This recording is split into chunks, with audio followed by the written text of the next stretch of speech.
لیکن over all آپ ایک سخت موقف رکھتے ہیں اور پھر ڈٹے رہتے ہیں. تو آپ کی پشت پناہی کون کرتا ہے؟ کس کے ایجنڈے پہ آپ کام کرتے ہیں؟ کون سپورٹ کرتا ہے کہ بھائی ٹھیک ہے ڈٹے رہو، ہم تمہارے پیچھے کھڑے ہیں؟ جی میرا اللہ مجھے سپورٹ کرتا ہے کافی ہے وہ.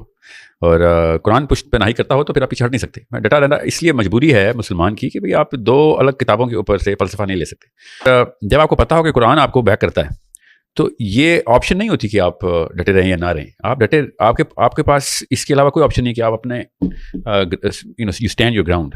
آپ اگر پیچھے ہٹیں گے تو پھر آپ کی اپنی بلیف میں مسئلہ ہے کہ مطلب میری اپنی بلیف میں مسئلہ ہوگا کہ میں کیا اس کتاب کو پوری طریقے سے مانتا بھی ہوں کہ نہیں.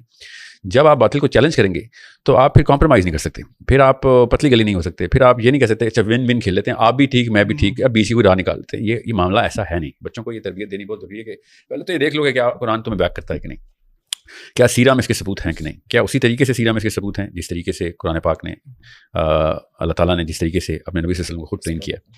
اگر تو یہ وہی ہے جو کہ اور اوپر سے حالات وہی ڈیمانڈ کرتے ہیں اسی سٹینڈس کی.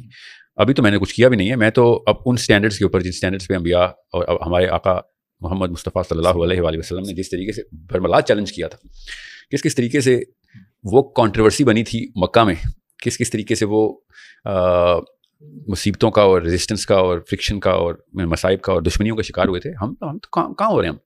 میں تو حیران اس بندے پہ ہوں جو اپنے آپ کو مسلمان کہتا ہے اور باطل اس سے لڑ نہیں رہا. اگر باطل اس سے نہیں لڑ رہا تب اس کے اسلام پہ، اس کے اسلام کی سمجھ پہ، اس کی اسلام کی اپلیکیشن اور میتھڈالوجی اور حکمہ پہ شک ہے. آپ آج کل کے دور میں اصلی اسلام لے کے بغیر مصیبتوں کے کیسے ہیں؟ It's not possible. صحیح ورژن جب پریزنٹ ہوا تھا میرے نبی صلی اللہ علیہ وسلم کا تو سارا اپنے گھر والوں نے قتل کرنے کی سازشیں شروع کر دی تھی. کئی حملے کیے تھے، ہر طریقے کی پہلے آفر کی تھی، اس کے بعد پھر ریجیکشن کی تھی، اس کے بعد پہلے ریٹیکیول کیا تھا، پھر ریجیکشن کی تھی، پھر فائٹ کی تھی. یہ ہمیں کون سا ایسا اسلام سمجھ آیا ہے جو کہ باطل کو پسند آتا ہے؟ اگر آپ کنٹروورسی میں نہیں ہیں تب مسئلہ ہے. سارے 2 نمبر آپ کی باتوں پہ خوش، سارے 2 نمبروں پہ آپ ون ون کمپرومائز کر کے بیٹھے ہیں تو پھر یہ ایک حیرت کی بات ہے. میں جو کر رہا ہوں اس میں آپ جس دن میں نہ ڈٹوں نا اس دن آپ مجھ سے سوال کریں گے ساحل میاں کیا ہوا، یہ مسئلہ کیوں ہے. یہ سوال نہ کریں کہ ڈٹے ہوئے کیوں ہیں. ٹھیک ہے.